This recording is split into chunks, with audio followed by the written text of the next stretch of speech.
जो वाजपेयी जी बोले थे कि शेरनी को जगावो मत, आना तो उठ जाएगा तो फिर गड़बड़ा जाएगा। वाजपेयी जी के अंदर क्वालिटी थी, इंदिरा जी के अंदर क्वालिटी थी, ऐसी बात नहीं है।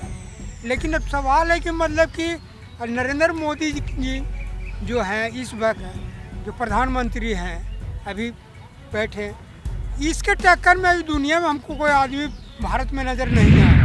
अगर देश हित के लिए अगर प्रधानमंत्री आते हैं तो देश के विकास में पूरा दुनिया में जो है भारत का जो स्थान है वो बहुत ऊंचा हो जाएगा। इसीलिए ख़त्म हो जाएगा कि सवाल है कि मतलब जनता सब जान रही है कि पलटू चाचा हैं, किस समय पलट जाएंगे कहीं नहीं पलटेंगे वो कोई नहीं जानता। बेगर पिंडी का लोटा है, कहने ढंगा जाएगा। अगर बिहार के लोगों को बाहर में जिस तरह से पहले आप याद कीजिए, आज से 10 साल 12 साल पहले की बात याद कीजिए, महाराष्ट्र जैसे स्टेट में, साउथ के स्टेट में जिस तरह से बिहारियों के ऊपर या उत्तर प्रदेश, पूर्वी उत्तर प्रदेश के लोगों के ऊपर हमला जो होती थी, आज हमलाएं जो है बंद हो गई है। ये क्या कारण थी? पिछले सरकार में कभी ये चीज़ को उन्होंने सोचा ही नहीं था। वो यही चाहता था कि नॉर्थ और साउथ करके कांग्रेस पार्टी की एक ही सोच थी कि हम लोग, मेरा वोट बैंक वोट जो है साउथ में है और बस ये दोनों को लड़ाकर। नमस्कार, मैं हूं देवांशु, आप देख रहे हैं न्यूज़ फाउंडेशन। इस वक्त हम बिहार के गया में मौजूद हैं और गया में एक ऐसी जगह मौजूद है जहां पर नरेंद्र मोदी जो हैं वो कई दफ़ा जो हैं वो आ चुके हैं। हम हैं बिहार के गया के गांधी मैदान में और देख सकते हैं हमारे साथ अगल में और बगल में बुज़ुर्ग जो हैं वो मौजूद हैं। हम इनसे जानेंगे, पब्लिक रिएक्शन लेंगे कि क्या 2024 में जो है वो नरेंद्र मोदी फिर से प्रधानमंत्री बनेंगे या फिर वो किसी और को पीएम बनता हुआ देखना चाहते हैं। अंकल, आप तो बुजुर्ग हैं, क्या चाहते हैं आप, कौन बनेगा पीएम? देखिए, कौन बनेगा वो तो जनता साबित करेगा, लेकिन हम अपना विचार दे रहे हैं कि प्रधानमंत्री के लायक ऐसा तो अभी पहला चांस मिला है, जब हमको होश हुआ है उसके बाद से प्रधानमंत्री 70 साल के समझ गए। ये ऐसा प्रधानमंत्री अभी पहला, जो कुछ दिन पूर्व में एक लाल बहादुर शास्त्री जी का नाम सुना था, उस समय हम पढ़ते थे, तो वो तो कुछ दिन नहीं रह सके, 18 महीना रही, तो इस लेकर के इनका तो देख रहे हैं कार्यकलाप, ये दूसरा टर्म, तो कार्यकलाप में वैसे टाइप के देख रहे हैं कि ये आगे भी इनके समकक्ष को पटकने वाला न के बराबर दिखाई पड़ता है। आपने लाल बहादुर शास्त्री के दौर को भी देखा है? जी।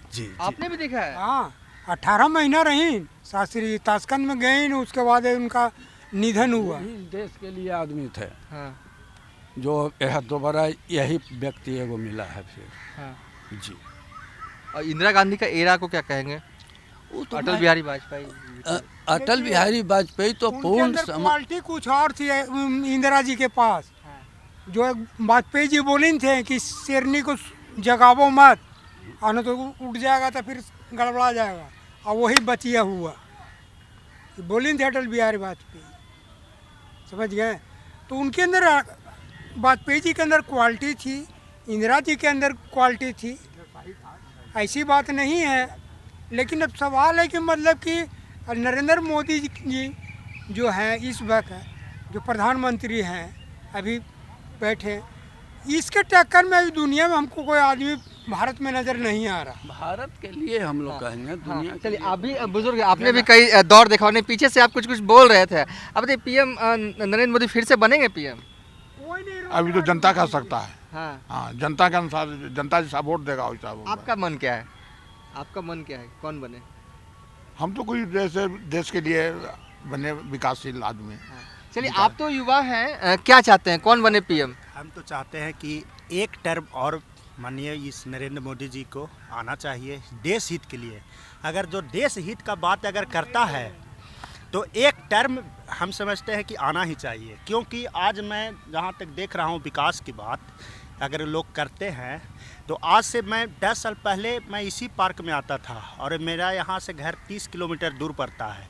अभी मैं शाम 5 बजने वाला है, अभी मैं यहाँ हूँ, लेकिन अभी मेरे मैंने जाने का भी मैंने टाइम निर्धारित नहीं है कि मैंने कितना बजे मैं जाऊंगा, लेकिन मैं समय पर घर पहुंच जाऊंगा। तो ये सब जो है मुद्दे, आज मैंने जो है स्टूडेंट लाइफ से, मैं गया में रह के पढ़ाई करता था, 2007 से लेकर 10 तक रहा था। उस समय हम इसी पार्क में आकर सोचते रहते थे कि आज देश इतना पिछड़ा हुआ क्यों है, और जो है आज इतना परेशानियां हमारे पास क्यों हैं, लोगों के पास परेशानियां क्यों हैं। आज इस परेशानियां को लगभग माननीय प्रधानमंत्री जी, मैं उनका कोई समर्थक, वैसा ब्लंडर समर्थक नहीं का हूँ, लेकिन मैंने जो उनका कार्य देखा हूँ, उस कार्य की बदौलत मैं सोचता हूँ कि एक टर्म और उनको देना चाहिए। और अगर देश हित के लिए अगर प्रधानमंत्री आते हैं तो देश के विकास में पूरा दुनिया में जो है भारत का जो स्थान है वो बहुत ऊंचा हो जाएगा। लेकिन अगर जहाँ भी रुकावट आई तब बहुत सारे जो है, बहुत ऐसे लोग जो है जो एक दूसरे को विचार को न मानने वाले, आज सब एक होने के लिए तत्पर हैं। मैं समझता हूँ कि अगर इन लोगों के हाथ में सत्ता चलेगी, इन लोगों का बस एक ही मकसद है कि सत्ता में नरेंद्र मोदी को रोकना। क्योंकि अगर सत्ता रुक जाती है, नरेंद्र मोदी द्वारा प्रधानमंत्री नहीं आते हैं, किसी को पूर्ण बहुमत नहीं आता है, तो फिर दोबारा प्रधानमंत्री इनको बनने नहीं दिया जाएगा। इस तरह से इनका बस यही सोच है, और हम लोगों का सोच है कि पूर्ण बहुमत के साथ, लगभग पिछले बार 303 सीटों के साथ, ज़बरदस्त बहुमत के साथ हम जब इस सरकार सत्ता में आई थी, और हम लोग का यही उम्मीद रहेगा कि लगभग 350 प्लस सीट अकेले बीजेपी अपने दम पर लाएँ, एनडीए के साथ मिलकर 400 प्लस सीट लाने का हम लोग का यही संकल्प रहेगा।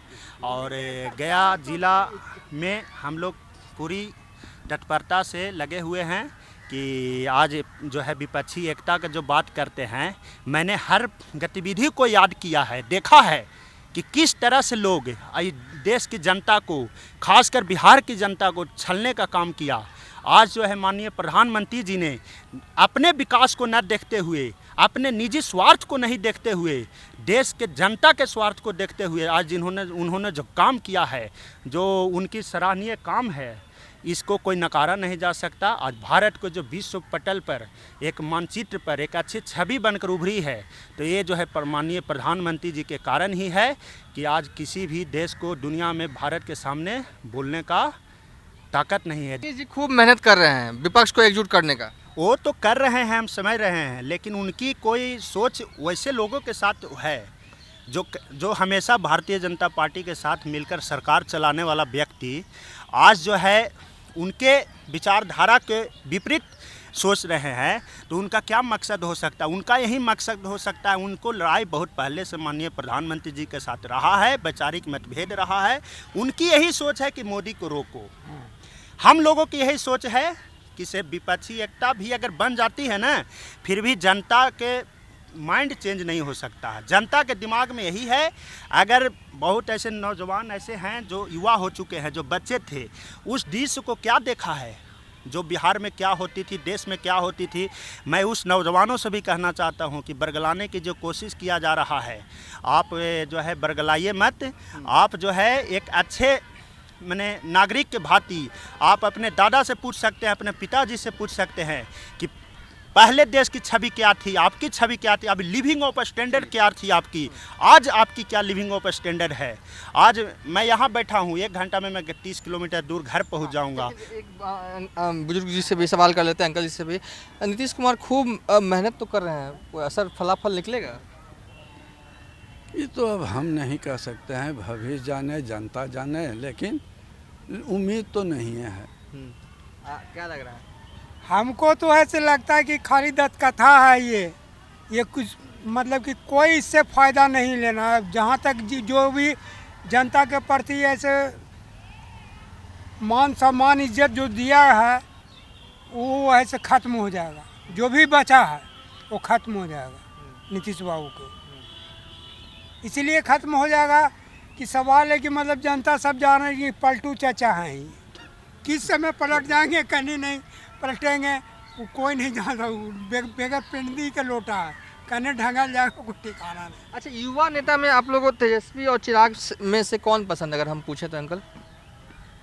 उससे तो अच्छा चिराग है। चिराग है। आप? आराम से एकदम चिराग के टक्कर में सवाल नहीं है कि उन लोग हैं। पढ़ा लिखा भी व्यक्ति है, शिक्षित है, और वो तो ऐसा मतलब नॉन मैट्रिक है, तो उसके टक्कर में क्या है।